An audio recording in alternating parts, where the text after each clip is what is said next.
E aí, rapaziada, tudo bom?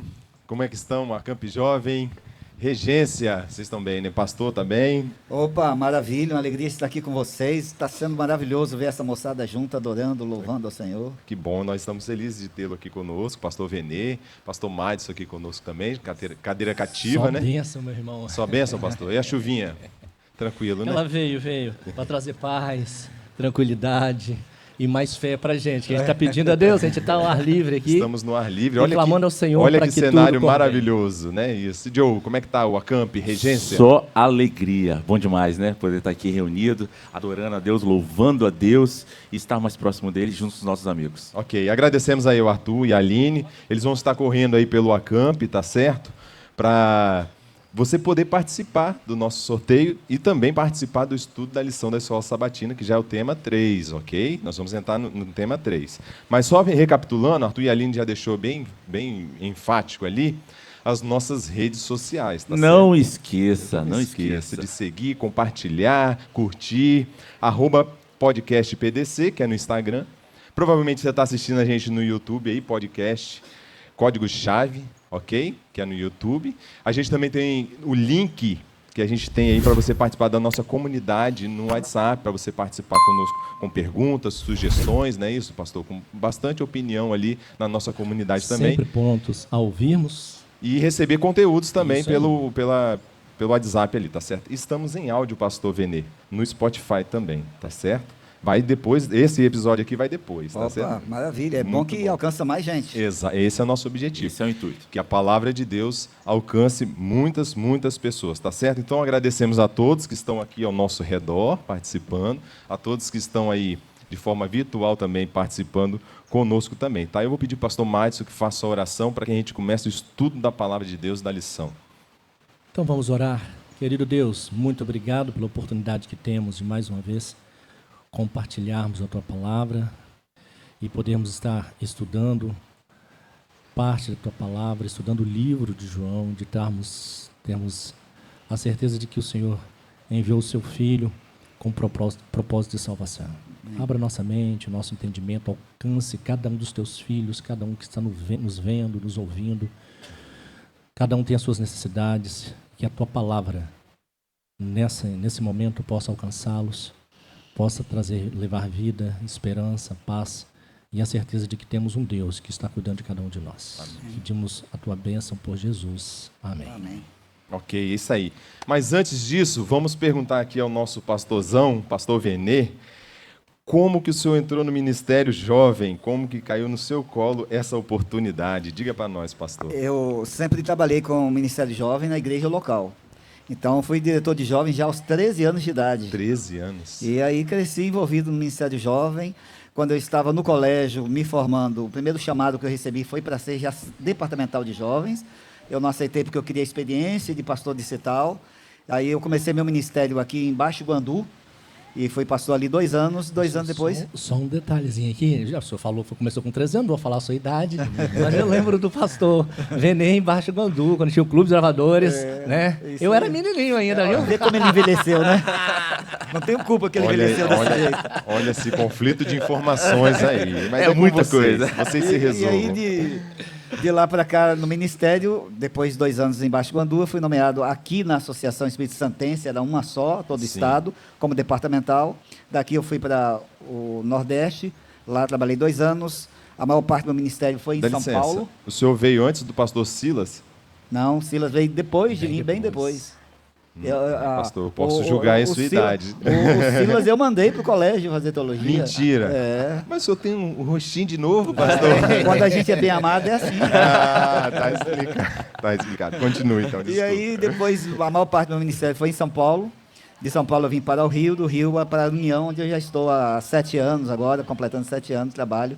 Então, são 35 anos de ministério, 33 anos dedicados à juventude da igreja. Que benção, que maravilha. Privilégio, né? Lá a gente... Para mim é um privilégio. Privilégio. Lá a gente costuma dizer, né, nos nossas conversas ali do podcast, que todos nós aqui somos envolvidos também na área jovem. Não com tanta experiência, né, igual o senhor assim, cada um com o seu conhecimento, com a sua limitação, mas a gente também tenta ajudar essa juventude. E o senhor teve um sonho no seu coração, um desejo, e o que é esse movimento que surgiu ali no seu coração, como que surgiu, e apresenta para nós esse movimento. Bem, durante muito tempo fazendo atividades com jovens, eu tinha sempre uma frustração. Era o fato de terminar uma camp, terminar uma semana de oração, depois de uma semana parece que não acontecia nada. A mudança não era uma mudança profunda, não era concreta. Permanente. Então isso me machucava, me feria muito. Então aí eu estava em São Paulo na época, resolvi organizar um congresso jovem de oração. E foi assim que eu chamei. Onde eu não anunciei quem ia cantar, quem ia pregar, o que ia acontecer, chamei os jovens para orar. E naquele encontro nós tivemos 1.810 jovens inscritos, já Glória participando de a cara. Deus, né? Meu Deus. Aí os É jovens muita iam fé para orar. Ia para orar. Aí repetimos. Aí eu fui para outra associação, levei o programa e foi num crescendo. Eu falei, opa, eu preciso dar um nome a esse projeto. Então, Congresso Jovem de Oração apenas. Então, já que está em uma continuidade, eu vou dar um nome. Como a gente falava muito de Pentecostes, de reavivamento, de busca do poder do Espírito Santo, então nada mais apropriado que chamar de Atos. Pentecostes hoje. Então, atualizando a linguagem, o foco, para que a juventude entenda que hoje nós precisamos de um reavivamento espiritual. Aconteceu uma vez, pode acontecer de novo. Pode. E aí, de lá para cá, onde eu tenho ido, esse é um programa que tem me acompanhado, na verdade, um movimento que tem me acompanhado, com o sonho de levantar uma geração viva nesse tempo. Amém. Amém. Que glória a Deus, maravilha. A gente é muito ligado a esse sonho do Senhor, porque no primeiro Atos foi só os diretores que participaram aqui, Sim. nesse local mesmo. Nós não viemos, nem eu, nem o Joe, foi um outro amigo nosso, o Jonatas Marques. E, para ser assim, bem sincero, pastor, me marcou porque foi exatamente no dia que minha mãe faleceu. Uau. Entendeu? Exatamente. Então eu nunca vou esquecer, 2019, 15 de junho de 2019, um dia depois do meu aniversário. E me marcou, porque eu quero participar de todos os congressos, todos os acampamentos, todos os movimentos, eu gostaria de participar. Né? Esse não seria possível porque ia ser um representante naquela época, entendeu? Mas marcou bastante. E aí logo depois, que iria ocorrer em 2020... no Mineirinho também a gente se inscreveu. Esse a gente se inscreveu, mas não aconteceu por causa da pandemia, não é isso? Mas ano que vem vai ter. Opa, nós tivemos em 2022 e vamos repetir agora em 2025, todo o território da União Sudeste Brasileira, a juventude. Nós sonhamos com 10 mil jovens do Rio de Janeiro, de Minas Gerais, aqui do Espírito Santo, reunidos para uma grande celebração. É possível. Eu creio. Totalmente. Eu creio Vamos muito. estar lá, se Deus quiser. 2022, na FAD Minas, já foi um encontro extraordinário. Em 2023, aconteceu em cada associação. Sim. E esse ano aconteceu em cada região. Foram 47 regiões, mais 16 mil jovens reunidos, celebrando o nome do Senhor. Amém. Então, esse é um movimento extraordinário que me motiva, que com certeza tem tocado vidas. E a experiência do jovem que vai para o Atos e que volta do Atos, ela é diferenciada. É diferenciada. A gente passou uma noite aqui, nesse local mesmo, buscando na vigília do Atos, né, que foi na vigília de 2023. Terminamos com uma Santa Ceia, com lava-pés aqui nessa praia maravilhosa. Então foi assim, Communion cantou pra gente. Então foi a noite toda de oração. Sim. Ninguém dormiu, o pessoal lá orando. Animado, né? Animado, Uma pegada, estudando a palavra de pastor. Deus e tudo mais. Né? E esse ano foi no Colégio Adventista de Campo Grande. Nós participamos também, foi muito bom. O regional Cleidson, que faz parte dessa mesa aqui também, né? Cedeu bondosamente o lugar para o senhor. Organizou Um abraço também, foi muito pro Cleidson aí, Exatamente. obrigado. Valeu, Cleidson. Então é isso, galera. Eu estarei lá. Joe, você vai estar lá ano que vem? Com certeza. Pastor? Em nome de Jesus. Em nome de Opa, Jesus. Então você que está assistindo a gente precisa estar lá. Toda a juventude que está aí acompanhando a gente tem que fazer planos Tem que e fazer planos urgentes, tem que fazer sua inscrição, garantir sua presença no Atos 2025. A estrutura, o senhor mostrou pra gente, a estrutura do FAD Minas vai estar muito melhor. Muito melhor do que estava no Campuri. Nós temos uma Eu tava lá no capacidade Campuri, pastor, para foi? mais de 20 mil pessoas. E de forma que no Campuri estava sendo montado ainda a estrutura. Hoje a estrutura já está ficando pronta, todos os detalhes que faltavam estão sendo acelerados, o processo. De forma que a gente espera que até lá tudo esteja pronto para receber nossa moçada. É isso aí. Então, convite estendido, está todo mundo sabendo, ninguém pode dizer, não me avisaram, não é isso? Então, vamos entrar então no estudo da Palavra de Deus. Abramos nossas Bíblias no livro de João, que é o que nós estamos estudando, pastor. Lá também a gente costuma falar, né? Essa lição está maravilhosa.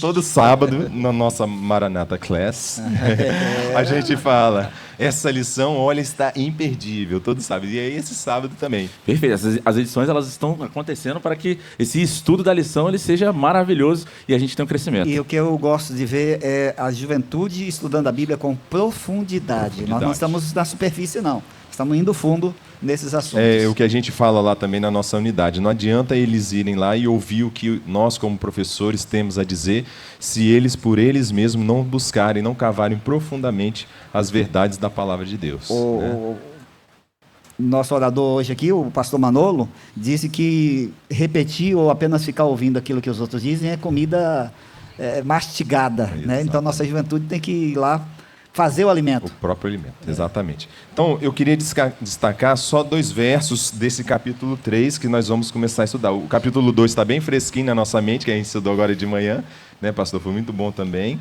Mas o capítulo 3 eu gostaria de destacar 2 versos. Verso 5 primeiro, que diz assim, ó, Jesus respondeu, em verdade lhe digo, quem não nascer da água e do Espírito não pode entrar no reino de Deus. O que é nascido da carne é carne, e o que é nascido do Espírito é Espírito. Essa foi a primeira mensagem de Jesus para Nicodemos, tá certo?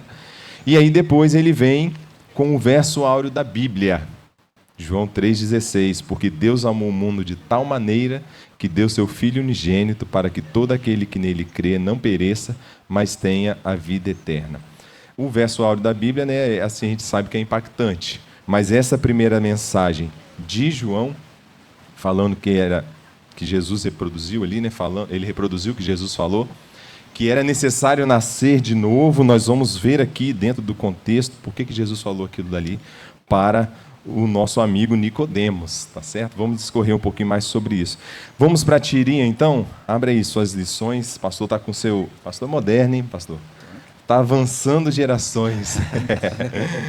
Então, nós vamos para a nossa tirinha. Mas a lição é a mesma. A lição é a mesma. O conteúdo é o mesmo. O pastor Márcio já orou para a gente. Joe, o que você tem a dizer aí para nós? As primeiras impressões que você tem da tirinha?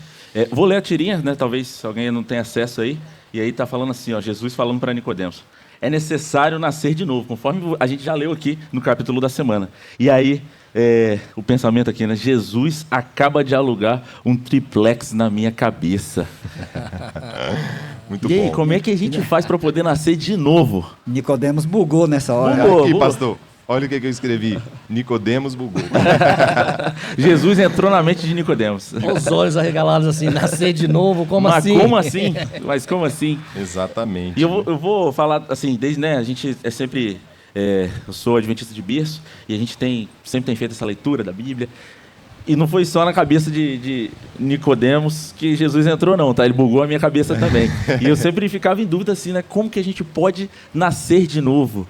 Realmente voltar pro ventre da mãe é possível? E hoje em dia a gente pensa, com tanta tecnologia, será que a ciência conseguiria fazer tal ato? Alguma coisa parecida com isso daí, com essa questão? Acredito que não. E aí a gente vê no desenrolar do capítulo o que Jesus estava falando. O que ele queria dizer, O que ele queria dizer. Exatamente. Alguém já entrou na sua mente com alguma mensagem ou implicando com você, querendo te alugar, né, que a gente usa esse termo, você fica ali daquela forma ali intrigado, né, por que aquela pessoa está fazendo aquilo com você e tudo mais. E aí eu imagino Nicodemos ali se perguntando o que Jesus queria dizer com isso. Como assim nascer de novo? Porque os judeus eram literais, né? Eles são, né? Muitos literais. Então, Nicodemos até, em certa forma, aí, foi até meio irônico depois, né, pastor? O fato é o seguinte, Nicodemos não era um adolescente ou um garoto, um jovem, inexperiente e tal, mas era um homem experimentado, já avançado em idade. Então, Jesus chega a dizer para ele, você, mestre em Israel, não entende essas coisas? Então, quanto mais experiente a gente vai ficando, mais se espera que a gente tenha resposta para tudo. E nem sempre essa é a realidade. Não é né? o que acontece, não. Não é o que acontece. Sempre vem alguma criança inocente, colocar um questionamento que você não sabe responder, né? Dessa vez não era uma criança inocente que estava diante de Nicodemos. E o que parece, Nicodemos não esperava. né, essa proposta de Jesus para ele, né? Um homem que ensinava. Ele né? foi para uma conversa, ele foi Exatamente. para questionar, ele foi para dialogar um assunto, ou até discutir um assunto. De repente, Jesus não abriu discussão. Jesus foi direto no fígado, né? Ele já foi direto e disse, aqui está o problema. Com um direto. Acertou na jugular. Mas aí eu coloquei uma pergunta aqui na parte do contexto, que eu queria que os pastores pudessem dizer, se o Joe também quiser se intrometer no meio dos pastores. Com bastante humildade, né? Com bastante humildade, a gente está aqui para ouvir. Aliás, a galera vai poder participar aí, né? E essa é a beleza da Bíblia, viu? É. Na Bíblia não tem entendido. Todos aqueles que buscam são capazes de achar. Amém. Glória a Deus. Por que meia-noite? Por que no meio da noite? Por que na calada da noite que Nicodemos procurou a Jesus? É o Responda. título, né, da entrevista. Por que essa entrevista secreta? Por que, pastor Vene? Tá um jogando pro outro. Por quê? Bem, primeiro porque ele é um homem público, né? Então, é a primeira razão. Aí tem o fato de que Ele não podia ser visto com Jesus. Ele sabia, porque ele era um dos 71 maiorais do Sinédrio. O Sinédrio era a Suprema Corte da Judéia. Então, eram os homens da Suprema Corte, e Jesus era considerado um proscrito. Era alguém que estava aparecendo aí com uma mensagem que era herética a princípio. Então, um homem da posição dele está ao lado de Jesus, isso iria pegar mal. Essa é a primeira razão. Então, assim, a gente define aqui que Nicodemos realmente era uma grande autoridade naquela época, né, pastor? Sim, o próprio texto bíblico diz que ele era um dos principais do Sinédrio. Então, dentro dos fariseus. Então, ele era um dos principais. Mas aí eu vou estender uma outra pergunta. Ele errou em buscar a Jesus de madrugada, ou na calada da noite, não sabemos se é de madrugada, né? Porque eles já se recolhiam já quando o sol se punha, né? Ou se ele acertou em ter buscado a Jesus nesse horário. Penso eu, Bruno, que a questão aqui do horário, nunca é tarde, nunca é cedo, né, para a gente buscar Jesus. Mas o que acontece depois dessa busca, que é o resultado, né, que a gente viu aqui desse encontro com ele. João ele é diferente dos outros evangelhos, né, quando a gente está estudando o livro. João é o único que apresenta esse encontro de Jesus com Nicodemos. Ele acha importante isso, né, de fazer esse relato, mas tendo em mente que esse encontro ele vem logo em um outro episódio que Jesus faz questão de mostrar que ele conhece o coração do homem, que ele conhece as nossas intenções. E a gente vê no livro de João, a gente vai estudando a lição aqui, né? Vai estudando o livro, você vai perceber que Jesus é sempre intencional. Talvez João foi pego de surpresa, mas Jesus não. Jesus nunca é pego de surpresa. Então, eu não vejo como um certo ou errado se ele foi meia-noite ou tivesse sido mais cedo, né? Ele tinha as intenções dele. Para ele, aquele melhor horário não seria visto, um homem público, importante. Esse é um pregador que está por aí, né? É a modinha, talvez poderia ser visto na época, e eu não quero ser visto com ele. Talvez esse é o pensamento de João. De Nicodemos. De Nicodemos. Mas Jesus, ele sabia o que estava passando no seu coração. Agora tem outro aspecto também que é teológico, que tem que ver com o legalismo. Porque o legalismo vive na escuridão. Então, o exterior pode estar brilhando, mas por dentro há um vazio interior que nada preenche. O que lhe faltava? Faltava alegria. Do que é que o legalista vive? O legalista vive de seu medo, vive de sua ambição e de sua culpa. Ele vive do seu medo. É o medo de nunca conseguir fazer aquilo que ele acha que Deus está exigindo dele. Ele vive de sua ambição, aquele sentimento de que, opa, cheguei lá, estou no topo. E vive de sua culpa. Opa, fiz errado, Deus está vendo, vai cobrar de mim. Então, a tragédia do legalismo é que o legalismo nunca confere certeza. Você leu a sua Bíblia suficiente essa semana? Você estudou a lição da escola sabatina, quanto deveria? Você orou quanto deveria ter orado? O legalismo deixa sempre o homem inseguro. E quando Nicodemos vai a Jesus, ele representa esse camarada que vive nas trevas. Então é a situação legalista do homem, que está sempre fazendo para agradar a Deus, tentar conquistar o favor de Deus de alguma maneira. Alguém que talvez até cobrasse tanto da sociedade, mas ele mesmo não estava conseguindo cumprir. Seria isso, né? Às vezes o legalista também é assim, né? Ele cobra tanto da sua comunidade ali, seja na igreja ou qualquer outra situação, ele cobra tanto, mas ele mesmo não consegue. Ele é vigia dos outros. Exatamente. Preocupando com a sua imagem, hein, daquilo que ele vai mostrar dele mesmo, o que os outros vão pensar dele. Exatamente. Quando na realidade não tem aquela preocupação. Como é que está a minha vida com Deus? Ele não se preocupa. Como é que tá a minha imagem, né? Quantos likes, quantas curtidas, né? A preocupação dele é o que os outros vão pensar, o que os outros vão dizer. Quando na realidade a gente tem que estar preocupado no nosso relacionamento com o Senhor. Perfeito. E assim, eu fiquei com uma lição aqui. A própria lição, ela fala aqui, né? Que durante a noite ele impediria ele de ser visto pelas multidões ou por outros fariseus. Realmente preocupado com a opinião dos colegas dele, né? Das pessoas que estavam à altura dele. E aí isso, a gente acaba julgando. Nicodemos fez isso, né? Como que ele poderia ter feito isso daí? Só que muitas vezes, hoje, né? A nossa juventude, ou nós mesmos, estamos adorando dessa forma. Eu acho que ele tinha curiosidade em saber o que Jesus era ali. Inclusive, o texto bíblico fala que, né? Nicodemos fala, realmente, com o que você está fazendo, você é mestre, né? Você é alguém de autoridade. E aí, a gente, mesmo que a gente queira adorar, queira estar junto, a gente quer estar junto de Jesus sem prejudicar o nosso status, sem prejudicar a nossa autoridade. A gente quer viver um cristianismo no anonimato. E isso é muito errado, né? É muito errado, exatamente. E é um encontro que tinha, aos olhos humanos, é um encontro que tinha tudo para dar certo. Diferente de outros encontros. Porque às vezes Jesus encontrava com algumas pessoas que estavam com a vida toda torta, tudo errado, não tinha preocupação nenhuma, e a gente via uma transformação. Nicodemos era um homem que, doutor da lei, conhecedor, né? Conhecia tudo a respeito da Bíblia, da sua época, né? Da Torá. Era tudo para dar certo. E de repente não acontece, né? E muitas vezes acontece isso com a gente. Às vezes a gente pensa que chega num patamar espiritual tão alto que a gente se enche de si, né? A gente enche de nós mesmos, daquilo que a gente conquistou, que a gente alcançou e acha que está bom, né? Que não precisa mais, que esse conhecimento ou isso que você tem feito é suficiente para te levar ao céu. E a gente acaba confundindo, né, a nossa ida ao céu com meritocracia, que não é o caso. Então, a gente tem que tomar cuidado, como conhecedores da verdade, como líderes da igreja, de não cair nesse erro de Nicodemos. Agora, uma coisa que eu enxergo do lado bom de Nicodemos é que ele se interessou em buscar a Jesus. Perfeito. Primeiro ponto, né?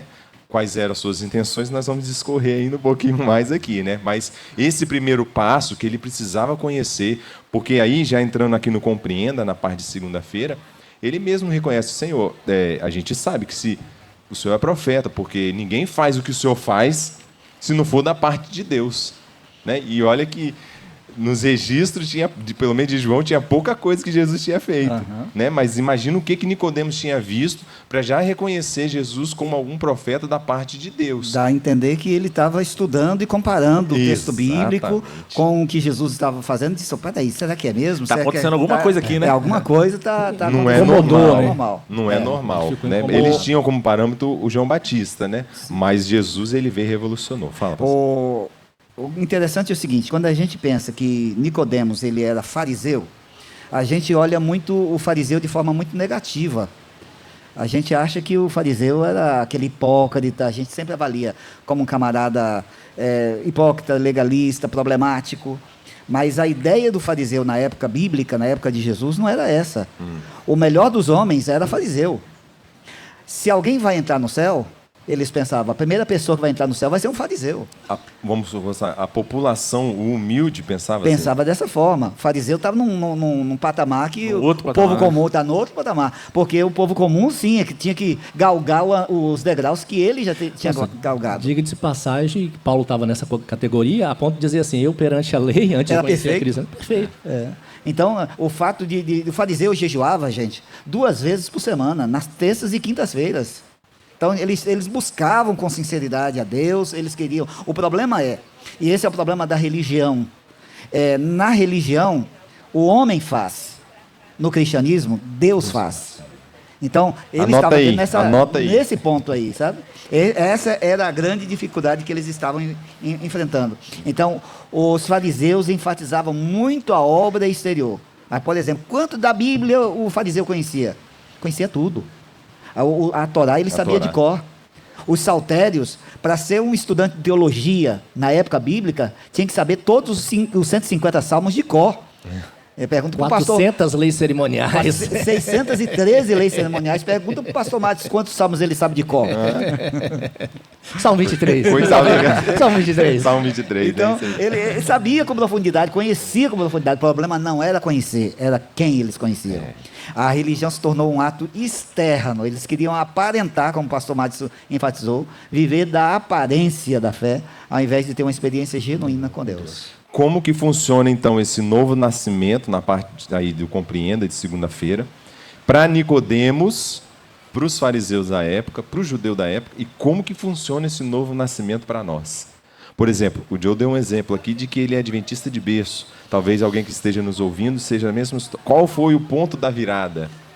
Qual foi o momento da transformação? Ou existe esse momento ou não existe esse momento? Quem nasceu na igreja e passou a vida inteira uma vida de santidade, e quem veio para a igreja no final da vida vai entrar pela mesma porta do céu. Amém por isso. E a porta do céu, a porta de entrada é nascer de novo. O que a gente não entende muitas vezes é que o nascer de novo envolve morrer primeiro. Quando a obra que o Espírito Santo faz na vida de alguém é para tornar a pessoa uma nova criatura, primeiro o Espírito mata o indivíduo.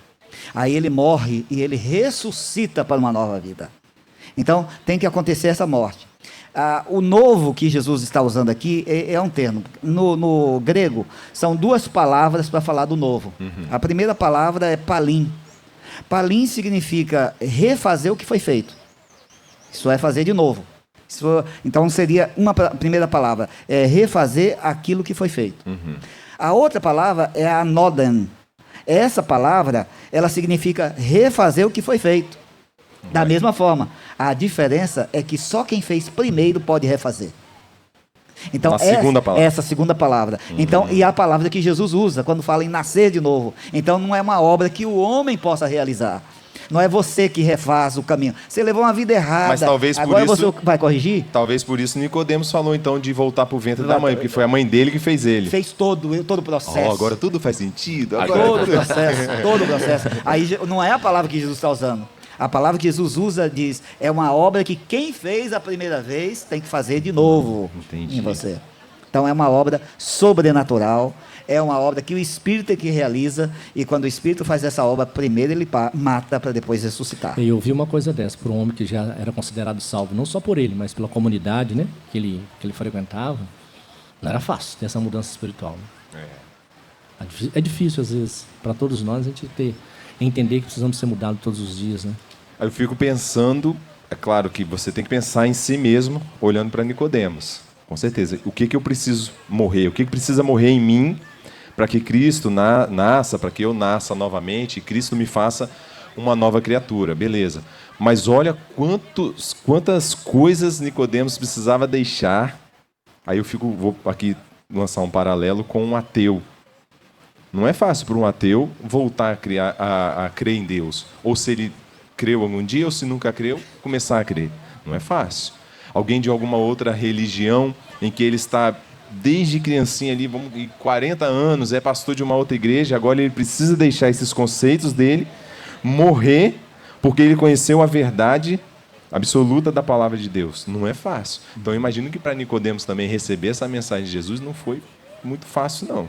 Mas Jesus foi claro que ele precisava fazer isso. E falou sem rodeios, né? De forma bem direta.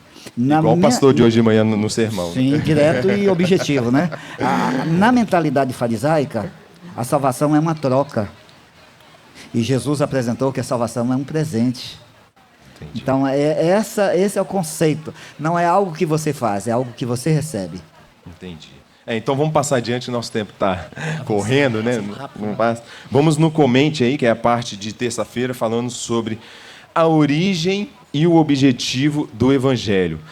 Muitos pregadores falam, né? E eu concordo, não sei a opinião de vocês, que se fosse para reduzir a Bíblia em um verso, seria João 3,16, que nós lemos aqui no início, que Deus amou o mundo de tal maneira, não é isso? Então, esse é o verso áureo da Bíblia, é o verso que engloba a salvação e o sacrifício de Jesus, o amor do Pai pela humanidade, tudo isso daí. Beleza. Agora, o Evangelho ele tem uma origem e ele tem um objetivo. O que eu coloquei aqui, que a origem do Evangelho é em Cristo. E o objetivo é salvar a todos. Porque ele deu seu Filho unigênito para que todo aquele que nele crê não pereça, mas tenha vida eterna. No capítulo 3 aí de João, aparece Jesus, no discurso dele, ele usa 2 vezes a palavra importa. A primeira vez ele diz, importa nascer de novo. A segunda vez que ele usa a palavra importa, ele diz, importa que o Filho do Homem seja levantado. Então, não acontece novo nascimento se não houver cruz. Então, é o sacrifício de Jesus que garante a nova vida. É a certeza da salvação vem na hora que a gente contempla o Calvário. Na sequência do João 3,16, João relata aí a dúvida se foi Jesus que falou ou se é uma reflexão de João. A gente não pode ter certeza sobre isso, mas João fala sobre, chama a atenção de quando Moisés ergueu a serpente lá no deserto. Então diz que todos tinham que olhar para ter vida, tinham que olhar para a serpente. Enquanto a gente não entender o significado da cruz, que é seu Deus que estava morrendo em seu lugar, a salvação não acontece. E a lição, ela traz assim, né? Está falando aqui, já grifado lá no antepenúltimo parágrafo da parte do comente. O amor do Pai abrange todas as pessoas em todos os lugares. Então, quando a gente fala, né, do Evangelho, da questão da origem e do objetivo, elas estão realmente ligadas e elas são, assim, concretas em nossa vida. E como ela é concreta? Abrange a todos. E aí o pastor Venê, ele chegou a falar aqui, né, na questão do renascimento. A pessoa, ela pode vir, e ela pode vir do jeito que estiver, né? Jesus vai aceitá-la. Só que a partir do momento que ela vem até Jesus, ela é transformada. Isso é uma coisa... Ela não pode sair da forma que veio. Ela não vai sair da forma que veio de maneira nenhuma. A salvação não é um band-aid. A salvação é a cura. Então, às vezes, a gente está lidando com a salvação como se fosse aplicar um band-aid ali, um paliativo. Não, a salvação vai na alma mesmo, vai no fundo. E aí vai arrancar de dentro de nós aquilo que não presta, aquilo que precisa ser mudado de fato. Então exige uma mudança radical de vida. E é por isso que o ser humano não pode fazer, né? É só Deus. E a gente às vezes não entende, né? O quebrantamento que a gente tem diante. Precisamos ter diante de Deus para que possa ser realizado. Como o pastor falou anteriormente aí, a salvação é uma dádiva, é um presente da profunda manifestação do amor de Deus. Eles até falam sobre isso, né? É o amor de Deus oferecido a nós para nos transformar e para nos curar. E não adianta que a gente não tem como realizar essa cura. Eu costumo dizer que é tão fácil a gente se salvar que seja ser difícil. Se salvar, eu digo no sentido de ser salvo. É tão fácil que começa a ser difícil, porque a gente não compreende. Eu fico olhando ali para o ladrão na cruz, que teve uma vida talvez toda ali, né, direcionada pela criminalidade. No finalzinho da sua vida, ele teve a oportunidade de salvação e Jesus falou, claro, meu filho, pode ficar tranquilo que quando eu estiver lá, eu vou te levar sim. Então ali parece assim, foi facílimo demais ele reconhecer, aos olhos humanos, digamos assim, a olho nu, digamos assim. Mas para o outro ladrão, não. Do outro lado, não. Ele ficou zombando de Jesus. E às vezes a gente fica colocando empecilhos de que Jesus não vai nos aceitar, de que esse evangelho, que é para todos, não é capaz de salvar eu ou determinada vida, que chegou tão longe, tão no fundo do poço. Esse evangelho é tão poderoso e ele é estendido a todos, que ele foi oferecido até para Nicodemos, que já conhecia tudo da palavra de Deus. Tudo. Então, assim, eu fico maravilhado e, ao mesmo tempo, perplexo, porque é fácil crer, basta apenas crer. Quem crer e for batizado será salvo, ok. Mas até você chegar a esse ponto de crer no sacrifício de Jesus, no amor do Pai para você, é um caminho duro, é um caminho árduo, né? A gente precisa tirar algumas coisas da nossa vida para chegar até esse caminho. O fácil e o simples, né, apesar de serem parecidos, eles não são a mesma coisa, né? Talvez vai ter coisas que são simples de fazer, mas não são fáceis. E assim, a gente acaba trilhando esse caminho. E aí a questão da abrangência, o pastor também já comentou, né? Mas aí eu nasci na igreja.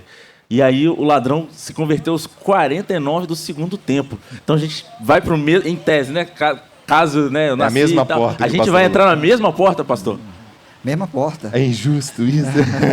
É injusto ou é super justo porque a salvação ela abrange a Nas todos? lições passadas a gente estudou aí sobre as parábolas, teve a parábola lá do Senhor que saiu convidando trabalhadores, um no horário, outro no horário e outro na última hora. Exatamente. E a recompensa é a mesma no final.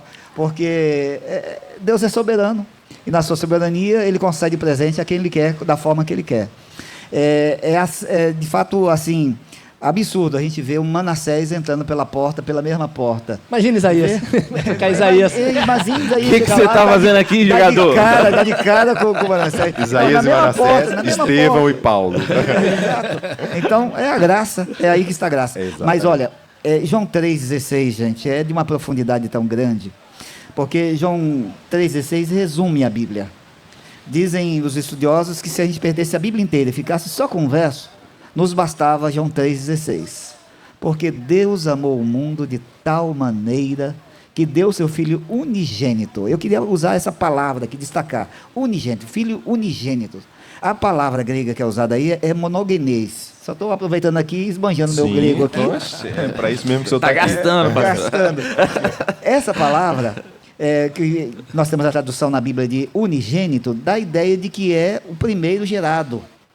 E isso causa uma certa confusão na mente das pessoas, dizendo que Jesus não era Deus porque ele foi gerado por Deus.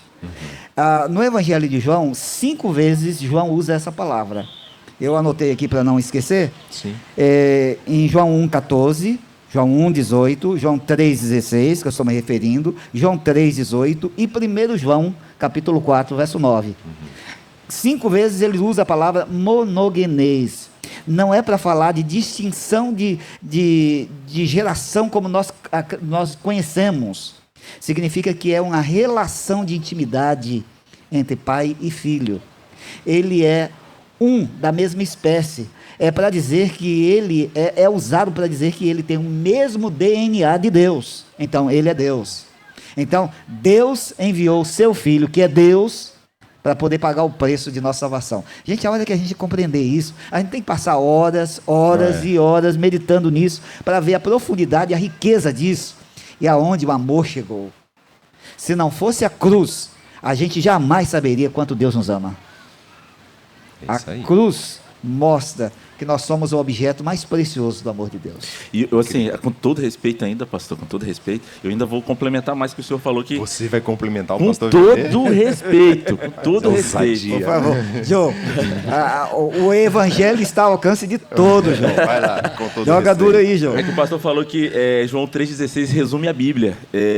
E aí a gente estudou ainda nas lições passadas sobre o grande conflito e o como iniciou e o que Satanás ele queria mostrar ali naquele momento. Então, na verdade, eu ainda ia falar que João 3,16 ele resume o grande conflito cósmico que a gente está envolvido a partir do momento que a gente decide aqui ler a Bíblia e erguer a bandeira, né, de Jesus. Então, assim, eu acho que é muito completo, além, né? porque a todo momento o que foi tentado mostrar era que Deus, né, e Jesus, como a gente já estudou, Jesus é Deus, ele não era o ser que todo o universo acreditava, que é um ser de amor. E aí João 3,16 é esse resumo. Ele amou tanto que ele deu seu Filho unigênito para que todas, como a gente falou, na abrangência, tivessem a chance da salvação. Todo mundo, é isso aí. Gente, a gente precisa falar adiante, Só vai. terminando, Vai mas eu lá. vou terminar. O pastor vai complementar. Um comentário da Complemento do lição. complemento. A lição termina na parte aí do comente aí, né? Na terça-feira ela termina dizendo assim: uma simples conversa entre Nicodemos e Cristo terminou em um profundo esclarecimento sobre salvação. E é isso que a gente está vendo. E aí, já vou pegar esse gancho então, para a gente poder ir para o compare. E aí está falando ali que não importa o conhecimento teológico que nós temos. A gente está falando ali de Nicodemos, uma grande autoridade, e aí a gente não fala simplesmente de uma autoridade política, né? A gente está falando de uma autoridade conhecedora da Bíblia, né? Ele estava ali, né? religiosa, defendendo as leis que estavam envolvidas ali. E aí, nessa parte do compare, a gente tem o nosso momento hipertexto. E aí eu quero, né, ouvir de cada um aqui, que a gente tem a rede semântica. Então, qual é a primeira coisa que você lembra quando a gente traz a rede semântica aqui? E a palavra do compare, né, da rede semântica, é renascer. Qual é a primeira coisa que vem à cabeça dentro dessa lição, da lição 3 aqui, quando a gente fala de renascer? Ó, para não dizerem depois que eu copiei um dos dois, eu vou falar primeiro. E se eu errei, né? Eu coloquei nova vida. Show.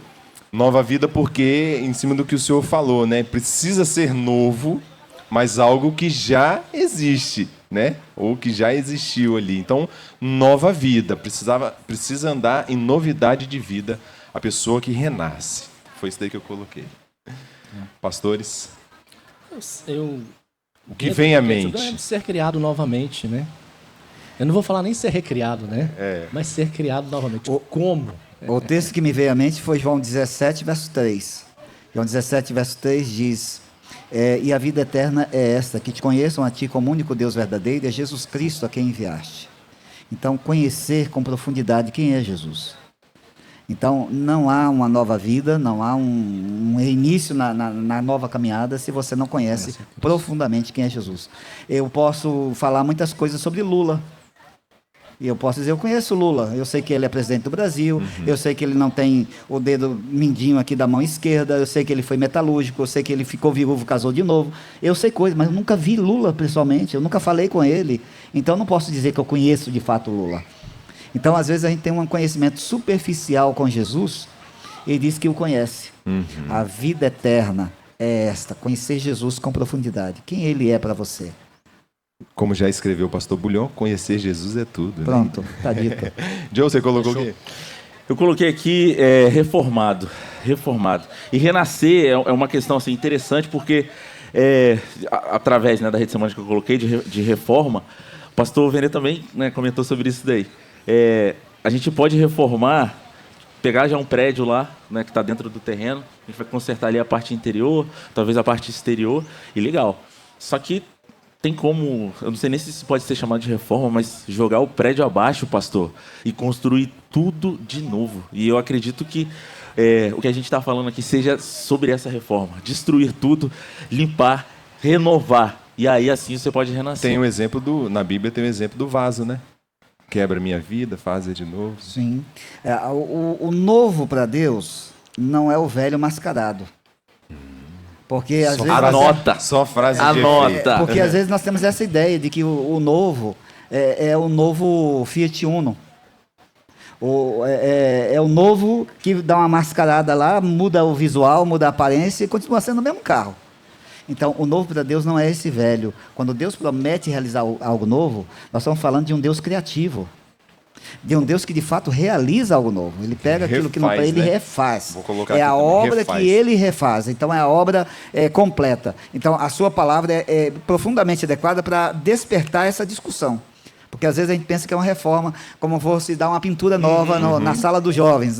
Chega lá, vamos fazer uma reforma aqui. Não é essa obra que Deus quer fazer. Ele coloca tudo abaixo para começar tudo de novo. Alguns até usam o termo, vamos dar uma maquiada aqui. Exatamente. Tudo mais, né? A gente precisa passar adiante, porque nosso tempo é escasso.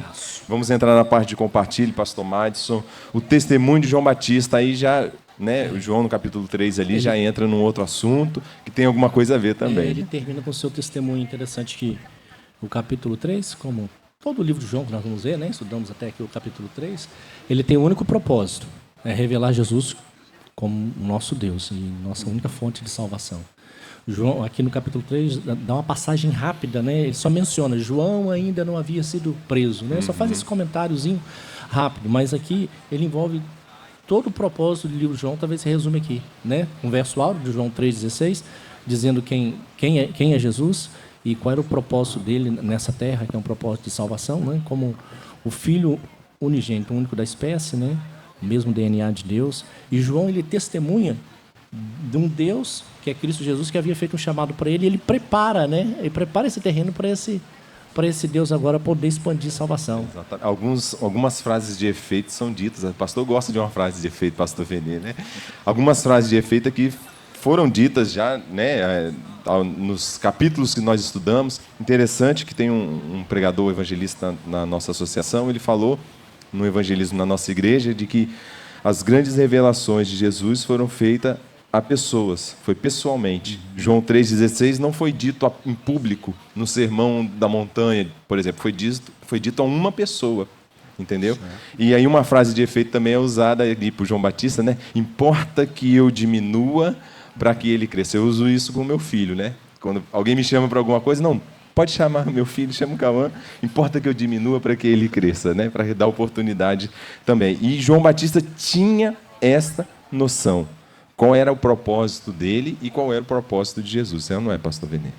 Sim, e o fato de que João, ele começa o ministério dele antes, ele recebe projeção nacional, todo mundo sabia quem era João Batista, as multidões iam ouvi-lo, começaram a questionar se ele não seria, por acaso, o Cristo. Mandaram uma delegação de sacerdotes e escribas para perguntar, para indagar: és tu mesmo o Cristo ou vamos esperar outro? Quem tu és? Aí confronta João, quer dizer, todas as tentativas foram feitas para colocar João numa situação delicada, em que ele pudesse assumir uma posição, uma postura de que eu sou o cara, chegou a minha hora de brilhar. Mas no momento em que ele se projetava, que todo mundo tinha os olhos voltados para ele, ele dizia: vem um aí que é melhor do que eu, não sou digno nem desatar as sandálias do pé dele, e ele tem que crescer, não sou eu que tenho que crescer. Então, nisso aí, João é um exemplo extraordinário, não apenas no fundamento bíblico, mas acima de tudo no dia a dia, na nossa vida também. A gente cada um se colocar no seu lugar. Isso aí é uma coisa que a gente tem que levar diariamente. Importa que a gente diminua para que Jesus cresça na nossa vida. Porque quanto menos Bruno, mais Jesus. Quanto menos Joe, mais Jesus. Né? Quanto menos Madison, mais Jesus. Quanto menos Venê, mais Jesus. Agora, quanto mais de nós, automaticamente, menos Jesus. Jesus fica de fora. Fica de fora, né? Então, esse lema aqui de João Batista, a gente precisa levar muito. Vamos fechar, então? Levando em conta o contexto de quem era João, aí a gente vai ver o impacto profundo que Jesus, né, realizou na vida dele. E o que ele tem feito pela gente? Né? Se não é mais Cristo na nossa vida, é porque talvez ele não tenha nos impactado tanto. Né? Exatamente, impacto. Vamos lá, vamos entrar no consenso final. No Cristo levantado, o senhor chegou a falar alguma coisa, pastor? De que assim como a serpente no deserto, né? Ali precisava ser levantado um madeiro, Jesus também precisava ser levantado. O que é esse Cristo levantado? O que o senhor pode trazer para a gente entrar no consenso aqui final do nosso estudo? Eu vou dar um argumento de João 3,16 de novo, mas contando uma história. Eu acho que aqui eu finalizo minha fala da seguinte maneira: quando a Bíblia estava sendo traduzida para o alemão, a versão de Martinho Lutero, quando Martinho Lutero traduziu a Bíblia para o alemão, o escrito dele foi para a gráfica. A gente sabe que a primeira produção literária do mundo foi a Bíblia. E era a Bíblia de Lutero. Então, quando chegou na gráfica, e a obra sendo produzida, tudo manual, todos os caracteres manualmente, dava muito mais trabalho que hoje. Você digita, coloca na prensa e pronto. Na época não, era manual. E às vezes perdia muito material. Imprimia ali, está errado, jogava fora. A filha do gráfico, um dia entrou na gráfica do pai, quando chegou lá viu uma folha no chão. A folha era bem maior do que essa aqui, uma folha grande. Aí quando olhou na folha estava um verso bíblico incompleto. E aí ela leu, no verso da Bíblia estava escrito assim: porque Deus amou o mundo de tal maneira que deu. Ela parou, pensou, abriu um sorriso como que estivesse entendendo, dobrou aquela folha, colocou no bolso da saia e saiu correndo da gráfica e foi para casa. Quando chegou em casa, a alegria dela era tão grande que a mãe percebeu. O que houve? Que alegria é essa? Aí ela pegou a folha do bolso, abriu a folha e leu para a mãe: porque Deus amou o mundo de tal maneira que deu. A mãe perguntou: deu o quê? Aí ela pensou e disse: não sei, mas se ele me ama tanto, me daria qualquer coisa. Ai, que benção. Então, essa é a certeza que a gente precisa ter. Que Deus nos ama, a despeito de nós mesmos. Deus nos ama, a gente aceite isso ou não. Deus nos ama, a gente entenda isso ou não. Deus nos ama tanto, que qual é a prova que você precisa de amor? É alguém morrer por você? Ele morreu. Profunda reflexão. Então, Deus nos ama. Ele foi erguido em nosso lugar, levantado, para mostrar que todo o amor se deu na cruz do Calvário. Amém. Maravilha. Pastor, gostaríamos de agradecer muitíssimo a sua disposição, disponibilidade, se eu tirar o seu tempo aí para estar aqui conosco, batendo Vindo passear por aqui, vindo é fazer uma isso? semana de oração, recesso ou férias. Ele esteve A recentemente mesa com o está nosso sempre amigo aqui. Salom, lá em São Gabriel da Palha. Semana passada, estava Aham, por lá. semana passada, exatamente. E agradecemos também por esse privilégio de estudar a palavra contigo. Foi uma alegria parceiro. para mim, foi bom demais esse momento aqui, desfrutando da palavra de Deus juntos. Amém. Ora para nós, pastor, Claro. por favor. Bom, Pai, eu sei que teus olhos estão voltados agora para este lugar e para cada lugar onde tem um filho teu contrito de coração. Que o teu amor alcance a juventude da tua igreja. Que cada um deles compreenda que o sacrifício da cruz foi um preço inesgotável, incalculável, para mostrar a cada um de nós que nós somos o objeto mais precioso do teu amor. Encha-nos desta graça, que nosso coração transborde esta graça, para que sejamos capazes de sair para os nossos amigos na faculdade, nos colegas de trabalho, e dizer a todas as pessoas que esse amor é um amor incondicional e que ainda está disponível a todo aquele que crê. Dá-nos tua bênção, por Jesus eu te peço. Amém, Senhor. Amém. Amigos, felizes, maravilhados, Só bênção, né? só bênção, isso aí. Eu tô honrado, a né, em estar todos. aqui, só alegria. É isso aí.